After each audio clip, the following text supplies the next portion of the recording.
अनूप जी, उमा भारती जी आई, बोले यमुना के ऊपर यमुना अगर शुद्ध नहीं हुई तो मैं समाधि ले लूंगी। मैं यमुना का जल लाया हूँ। यमुना 5 राज्यों से होकर गुजर रही है और 5 राज्य उसमें दिल्ली भी पड़ता है और दिल्ली का जो वेस्टेज है वो यमुना में हमारे मतलब जब 2012 से 17 में आपने माना था? हाँ, बिल्कुल माना था। हम उस समय क्या कांच की तरह बह रही थी यमुना? कि मैं राष्ट्रीय लोकदल से हूं, लेकिन ओम भूर्भुवः स्वः तत्सवितुर्वरेण्यं भर्गो देवस्य धीमहि धियो यो न प्रचोदयात् लालदे लालील से अर्ध लालंगु प्रदेव दाना तलम तलम। ये मुझको याद है। क्या मैं हिंदू नहीं हूं? ये मंदिर और मस्जिद से आगे बढ़ ही नहीं पाई है सरकार।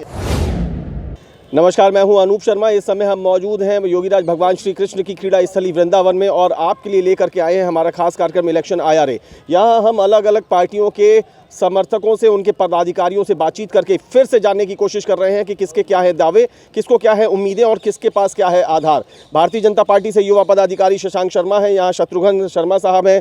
कांग्रेस से आप देख सकते हैं पंडित योगेश द्विवेदी, राष्ट्रीय लोकदल के राष्ट्रीय प्रवक्ता। इसके साथ साथ वहाँ अरुण दीक्षित साहब हैं, यहाँ अंकित हैं, यहाँ नारायण यादव जी हैं और यहाँ हमारे साथ प्रहलाद दास जी हैं बहुजन समाज पार्टी से। समाजवादी पार्टी राष्ट्रीय लोकदल का आप अगर यहाँ पर देखेंगे तो खेमा काफ़ी मजबूत सा नज़र आ रहा है। कई लाल टोपी भी हैं और 3 प्रमुख चेहरे, नारायण यादव समाजवादी पार्टी का एक पहले से जाना हुआ एक प्रमुख चेहरा, अरुण दीक्षित पहले से जानते हुए वरिष्ठ चेहरे और योगेश द्विवेदी जो खुद राष्ट्रीय प्रवक्ता के साथ साथ रालोद के स्टार प्रचारक हैं। तो यहाँ एक पूरा एक जमघट इस कोशिश में हम हैं कि वास्तव में ये लोग बता सकें कि इनकी ज़मीन इस समय इस चुनावी जंग में कितनी मजबूत है और कितनी मजबूती से ये अपने कदम को आगे बढ़ा पा रहे हैं। अगर मैं शुरुआत यहाँ से कर लूँ, प्रहलाद जी जल्दी से बताइए कि बसपा कहाँ तक पहुँच गई है, किस स्थिति में है आपकी पार्टी मथुरा वृंदावन विधानसभा क्षेत्र में? अनूप जी, मैं ये कहना चाहूँगा केवल कि 3 सरकार, कांग्रेस तो पहले देख चुके हैं लोग, 3 सरकार को लगातार देखा है, बसपा, सपा और बीजेपी को भी। लोग आकलन कर रहे हैं कि सबसे बढ़िया सरकार किसकी रही। सही मायनों में बसपा से बढ़िया सरकार किसी की नहीं रही। लोग बिल्कुल इस बात को स्वीकारते हैं। बसपा की सरकार अच्छी होती तो आपका एकदम ऐसा चेहरा जिसके नाम से बसपा पहचान ली जाती थी और बसपा के नाम से जो पहचान लिए जाते थे वो छोड़ के क्यों चले जाते?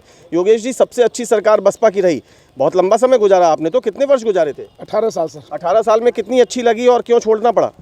सर, अब ये तो चूँकि पार्टी के अंदर में जो इनके कोऑर्डिनेटर प्रणाली है और जो इनके संगठन की प्रणाली है वो कहीं ना कहीं पार्टी को डैमेज करने का काम कर रहे हैं। जो इनके ऊपर कोऑर्डिनेटर बैठे हुए हैं वो किस समाज को सम्मान मिलना चाहिए, किस व्यक्ति को सम्मान मिलना चाहिए, किस पहलर पर लेके चलना चाहिए, उनके दिल में ऐसी बातें नहीं है। ये तो हमने वो जान लिया कि वो कहते हैं कि बसपा की सरकार सबसे अच्छी रही और इस बार भी हमारी स्थिति बहुत मजबूत है।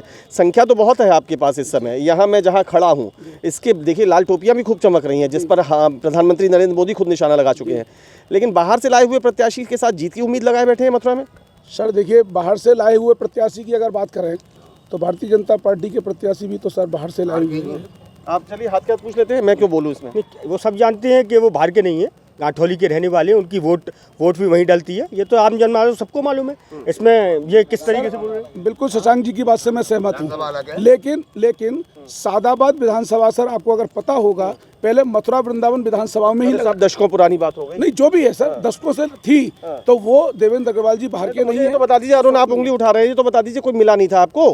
मथुरा में नहीं मिला, बाहर का प्रत्याशी। यहाँ पर संख्या पूरी है, पूरे प्रदेश में जमजमा जमाए बैठे हैं, राष्ट्रीय लोकदल का साथ लिए बैठे हैं, किसान आंदोलन का माइलेज लेना चाहते हैं, लेकिन मथुरा में प्रत्याशी नहीं नसीब हुआ। स्थानीय प्रत्याशी तो हैं हमारे देवेंद्र अग्रवाल जी। हेमा मालिनी जी बाहर के प्रत्याशी भारतीय जनता पार्टी लेके आए बॉम्बे से। हम इम्पोर्ट नहीं करते हैं। ये तो देवेंद्र अग्रवाल जी लाए तो भैया 2 चुनाव तो जीत गई ना। देवेंद्र अग्रवाल की जमीन बताइए, आपको लगता है शत्रुघ्न जी इनका प्रयोग सही सिद्ध होगा और आप कहाँ खड़े हैं? देखिए, हम फर्स्ट नंबर पे जीतेंगे प्रदीप माथुर जी और अच्छी तरह जीते, अच्छी वोटों से जीतेंगे। बीजेपी का पहला जो श्रीकांत शर्मा जी थे, मंत्री है हमारे ऊर्जा मंत्री, उस समय शासनकाल उन्होंने 5 साल जनता ने देखा है और गांव-गांव में जहाँ जा रहे हैं हो सकता है बीजेपी के झंडे भी बाबूगढ़ सकराय में बीजेपी के झंडे तक जलाए गए और उनको अंदर नहीं घुसने दिया है। वहाँ उनका भरपूर विरोध हुआ है। भारतीय जनता पार्टी को स्वयं पब्लिक नकार रही है और आने वाले 10 मार्च को आपको मालूम पड़ जाएगी। और रहा क्यों हो रहा है विरोध? कुछ कहीं विरोध हो रहा है, एक तो ये आरोप है, और अगर हो रहा है तो क्यों हो रहा है, इसका अध्ययन कर पा रहे हैं आप? नहीं, कोई विरोध नहीं है। ये लोग तो चिल्ला रहे हैं फोकट की बातें। हम तो ये जानते हैं कि 5 साल में माननीय ऊर्जा मंत्री जी ने 5 साल में इस मथुरा वृंदावन विधानसभा में अनेकों कार्य किए। आज वार्डों तक आरसीसी रोडों का, सड़कों का जाल पहुंचाने का नगर निगम के माध्यम से पहुंचा। नगर निगम और बात मत करिए, जहां पर हम खड़े हैं इस समय भी ये गांधी पार्क की स्थिति अच्छी नहीं है। इसी गांधी पार्क को हमने और लोगों के कार्यकाल में भी देखा था। क्या पाते हैं नारायण जी? पूरे मथुरा में ये नगर निगम की बात करते हैं, आज पूरे मथुरा में बंदर से पीड़ित लोग, गायों से पीड़ित लोग, सीवर खुले हुए हैं। यहाँ के साधु संत ब्राह्मण 17 से पहले सरकार थी, क्या करवा लिया आपने? 17 से पहले हमारी 5 साल की पूर्ण बहुमत की सरकार थी।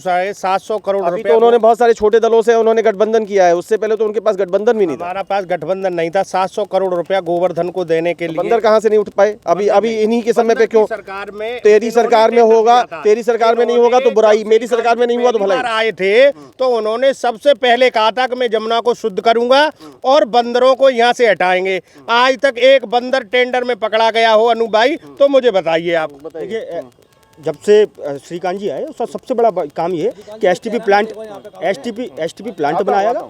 जो 34 प्रमुख बड़े नाले थे उनको टेपिंग करने का काम किया। बंदर बताइए ना, बंदर बताइए। बहुत से लोगों की मौतों की वजह बन चुके हैं। क्या नाले टेप होने का दावा? एक भी नाला टेप नहीं है। आप खुद चल के दिखा सकते हैं, हम आपको केसी घाट पर ही दिखा देंगे हम। ये केवल कागजों में टेप हुए और ये भैया बोल रहे हैं कि रोड, आप वृंदावन मथुरा का मेन जो रोड है उस रोड की कंडीशन जाके देखिए क्या कंडीशन है। मैं पानी भर के ले जाऊं यमुना जी का, आप पी सकते हैं उसको? पिलाता हूं मैं जाऊं तो अभी बोलो। अगर इनको पानी पिलाएंगे, जमुना जी का जल लेके आते, बहुत बुरी हालत है। आप छठीगरा वाले यमुना जी के दृष्टिकोण से आप कह रहे हैं, लेकिन नाले टेप होने का दावा वो कहते हैं पानी पी के दिखा दीजिए। सर शशांक भाई, मेरी एक बात सर, मैं आप ही का सवाल ले रहा हूँ। पानी पीना तो छोड़िए, आचमन तक नहीं ले पाते हैं, आचमन नहीं ले पाते, उसे भाव से ले लेते हैं। योगेश भाई बस कहना है मुझे, जवाब इनका भी दीजिएगा, इनका भी ले लेता हूं। सर निश्चित तौर पे शशांक जी से एक सवाल पूछना चाह रहा हूँ। जब यमुना का आंदोलन हुआ था, ठाकुर जयकिशन दास जी के सानिध्य में मथुरा वृंदावन के सभी लोग गए थे, आपने उसमें कवरेज की थी। उस समय भारतीय जनता पार्टी के नेताओं ने एक बात कही थी कि दिल्ली में, हरियाणा में और यूपी में जिस दिन हमारी सरकार होगी, हथनी कुंड से यमुना छूटेगी और यमुना शुद्ध होगी। अब तो सर तीनों जगह सरकार है ना, आज हथनी कुंड में यमुना कैद क्यों है?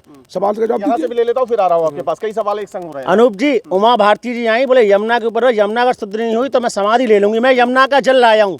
अरे आप लेके भी आ गए।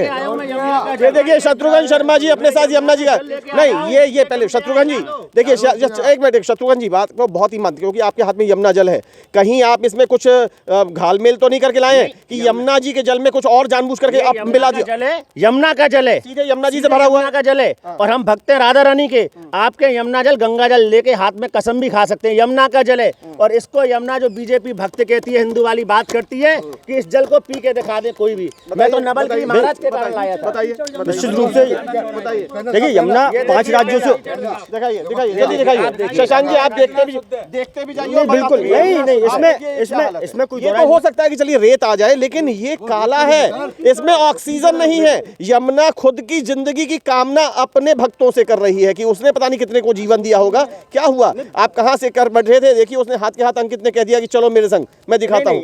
कहाँ टेप हुए सर? जाके देखिए ना, आप जाके ये यहाँ पर बोल देना, यहाँ पर बोल देना, उससे नहीं है।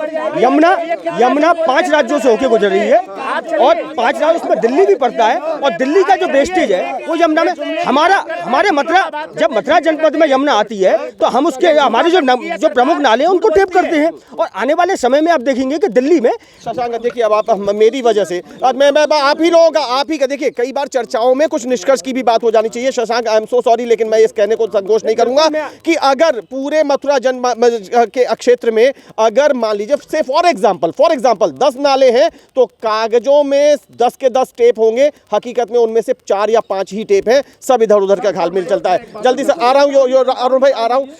योगेश भाई जल्दी से एक सवाल लेता हूं और उसके बाद फिर शशांक की तरफ जाना पड़ेगा, क्योंकि देखिए जिसकी सत्ता होती है उसे जवाब देना पड़ता है। और ये सवाल एक कॉमन है, मैं आप सबसे लेता हूं। क्या हिंदुत्व का सबसे बड़ा खुद का आधार मानने वाली भाजपा के लिए यमुना हिंदुत्व के खांचे में फिट नहीं होती? अयोध्या, काशी और मथुरा, यही क्या उनके हिंदुत्व के खांचे में फिट होते हैं? वो कहते हैं डेवलपमेंट भी जरूरी है, लेकिन जहां सनातन संस्कृति की रक्षा की बात है वो भी जरूरी है। तो क्या यमुना सनातन संस्कृति में आती है? सर यमुना बिल्कुल सनातन संस्कृति में आती है। उस तो सनातन इनकी संस्कृति और ये संस्कृति में सर, संस्कृति में अगर मैं आपको बात कहूं कि मैं राष्ट्रीय लोकदल से हूं, लेकिन ओम भूर्भुवः स्वः तत्सवितुर्वरेण्यं भर्गो देवस्य धीमहि धियो यो न प्रचोदयात्, लाल दे लाली लसे अर्दा लालंगु पर देव दाना तलम तलम, ये मुझको याद है। क्या मैं हिंदू नहीं हूँ? इनका आधार कार्ड मुझे मिलेगा। किसने कहा कि आप हिंदू नहीं है? किसने कहा? नहीं, वो शशांक थोड़ी ना कहते हैं। यही लोग कहते हैं सर, यही कहते हैं कि जो भाजपा में है वही हिंदू है और वही परसेप्शन। ये कहीं ऐसा तो नहीं कि आप लोगों ने हीन भावना में खुद बना लिया? किसने कहा? भाई पंडित योगेश। और देखिए, अगर आप मुस्लिम भी हैं तो क्या इस देश के नागरिक नहीं है? क्या आपका सम्मान नहीं है?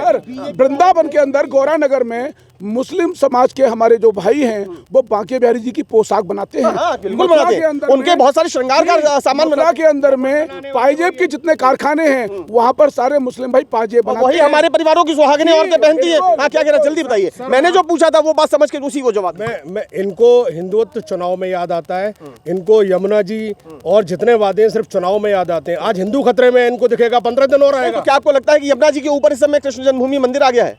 ये मंदिर और मस्जिद से आगे बढ़ ही नहीं पाई है सरकार। ये देखिए, ये यमुना जी को मुद्दा ही नहीं मानते, जबकि यहाँ पर बहुत से ब्रजवासी समाज के लोगों को, जो हमारे तीर्थ पुरोहित हैं, जो इस यमुना जी से अपना 2012 से 17 में आपने माना था? हाँ, बिल्कुल माना था। हम तो उस समय क्या कांच की तरह बह रही थी? हम कांच की तरह नहीं बह रही थी। 2012 से 17 में कुछ हुआ था? तो हमारी उसमें सरकार ने रिवर फ्रंट बनाने का काम किया। इन लोगों ने रिवर फ्रंट बनाना, शुद्धिकरण करना। अंदर देखिए, रिवर फ्रंट अच्छा जगह बन जाएगी। एक योजना बनाई थी जिसका 200 करोड़ रुपए आज भी इस सरकार के पास रुका हुआ है। समझो, हमने योजना बनाई थी जिससे कि हम यमुना को साफ कर लड़ा बनाकर एक उस गंदगी को निकालने का काम करते रहते, जैसे हमने लखनऊ में गोमती में हमारे सरकार के द्वारा किया गया था। ये लोग तो आपके हिंदुत्व में, जल्दी से सवाल का जवाब शशांक, आपके हिंदुत्व में यमुना जी नहीं आती है क्या? बिल्कुल आती है, हम प्रयास कर रहे हैं। मैं ये पूछना चाहता हूँ, उससे पहले इन लोगों ने कब प्रयास नहीं किया? 2017 से पूर्व सपा की सरकार थी, 2014 से पूर्व की कांग्रेस की सरकार थी। इनने क्या प्रयास किया? हमने प्रयास तो किया। आज एसटीपी प्लांट बनाया, इनका एक प्रयास बता दो अगर इन लोगों ने किया हो। हम प्रयास कर रहे हैं, हमारी आत्मीय भावना का विषय है, इसलिए हम कर रहे हैं और उस भावना से कर रहे हैं। इन लोगों ने तो कभी इन्होंने हमारी समाजवादी सरकार द्वारा कराए हुए कार्य को सिर्फ फीते काटे। देखिए, अभी मेरे छोटे भाई ने कहा था एसटीएफ प्लांट हमने बनवाया, ठीक है। एसटीएफ प्लांट जो बनवाया नगर पालिका तब थी, विधायक पदम माथुर थे। जब वो प्लांट बना, मुकेश गौतम चेयरमैन थे, श्रीकांत जी नहीं करवाया। श्रीकांत जी का कोई एक काम बता दे मुझे, जितने विकास कार्य मसानी जरूर कराया। ये तो 2 रुपए यूनिट थी बिजली के बिल की, वो आज 12 रुपए पड़ रही है। बिना अध्ययन की, बिना 3 बार मीटर बदलवाए गए, बहुत बड़ा भ्रष्टाचार हुआ उसमें। सर देखिए, शशांक जी से ये पूछिए कि इस समय नगर निगम 2200 रुपए का बिल आया है। ये जो मेरे पास रखे हुए पूरे रिकॉर्ड, ये बिल तो 1200 रुपए का बिल आता है। तो 12 शशांक भाई से ये पूछिए, इनकी बातें सुनिए, जवाब लेते हैं। शशांक भाई से ये पूछिए कि नगर निगम भारतीय जनता पार्टी का है। जिस जगह गांधी पार्क में अनूप जी इंटरव्यू कर रहे हैं, ये श्रीमती ये जो पुष्पा शर्मा जी की देन है। इस गांधी पार्क को डेवलप नहीं कर पाए आप सर, इस गांधी पार्क को ही डेवलप नहीं कर पाए आप जो है। क्या पूरा डेवलप है? आप देखिए, पहले ये चेयर थी, पहले वाली दशा तो नहीं है, पहले वाली दशा तो नहीं है। शशांक बताइए। देखिए, मेंटेनेंस हो रहा है सारी। यहाँ पर बिजली की दरों में वृद्धि, बिजली की भारी दरें लोगों की नाराजगी का विषय है। ये सिर्फ राजनीतिक पदाधिकारी ही नहीं है, बल्कि यहाँ पर लोग भी हैं। एक महीना बिल लेके तो बत्ती काटने में काम गरीब आदमी। एक दिन अगर कोविड के टाइम पर किसी के पास खाने की बिल्कुल होगी। देखिए, निश्चित रूप से भारतीय जनता पार्टी की पुनः सरकार बनेगी और बिजली की जो दरें हैं वो निश्चित रूप से कम होगी। मैं यहाँ से विश्वास दिलाता हूँ, मैं यहाँ से आप लोगों का विश्वास दिलाता हूँ। और 5 साल लूटने के बाद जब हमने 300 यूनिट बिजली फ्री देने का वायदा किया, तो ये आधे के वायदे पुतरा है। इन्होंने 4.5 साल जनता को लूटा है। 10 मार्च को भाजपा साफ होगी। आदरणीय अखिलेश, देखिए, हम पैरेलल रिसोर्सेज पर काम कर रहे हैं और जो रिन्यूएबल एनर्जी वाले जो सोर्सेज हैं उन पे निश्चित रूप से आने वाले समय में हम बिजली की दरों में कटौती करेंगे। अनूप जी, शशांक जी से खाली एक सवाल कर लीजिए। एक मिनट 5 विधानसभा हैं, 4 विधानसभा में आपके विधायक हैं, 2 कैबिनेट मंत्री हैं। आप मुझे 5 विधानसभाओं में एक इंटर कॉलेज, एक हॉस्पिटल, एक डिग्री कॉलेज, एक नाम बता। जल्दी बताइए। निश्चित रूप से मैं बनाया ना, देखिए बन ना पाया हो, आधारशिला रखी, प्लानिंग लाए, एलोकेशन करवाया। बताइए। देखिए, पहले से इंफ्रास्ट्रक्चर जब मजबूत है उसके अंदर सुधार होना चाहिए ना। जब अगर उसकी कमियां मिल रही हो, बताइए। अच्छा बताइए, कौन सी जगह सुधार हुआ? 100 शैया आपके नजदीक है, आपके हिस्से में आता है। बसपा की सरकार थी, मायावती यहाँ पर आई थी, पुष्पा शर्मा जी ने अप्रोच किया। शायद उत्तर प्रदेश के सर्वश्रेष्ठ सरकारी अस्पतालों में से एक था, जहां पर जहां पर आपके चादरों को धोने के लिए भी ऑटोमेटिक मशीनें थी, कहां हुआ? मेरी बात सुनिए, छोटे छोटे स्वास्थ्य केंद्र पेंडेमिक काल में आपने देखा होगा कि छोटे छोटे जो स्वास्थ्य केंद्र है उनको मजबूत किया। आज आप जैसे केशव धाम जाएंगे तो बहुत अच्छी व्यवस्था है, सुनिश्चित की है। गाँव गाँव तक जो छोटे छोटे स्वास्थ्य केंद्र थे वो उतने बच्चे हुए, उनकी जो जन सुविधा मिलनी चाहिए वो पूरी प्राप्त हो रही है। ये जो इन्होंने जो कहा है खाली ये कागज करते, इन्होंने 2 करोड़ युवा बेरोजगार कर दिया, उस पर विद्या करते नहीं है। हिंदू मुस्लिम कानून व्यवस्था की दुहाई देती है बीजेपी।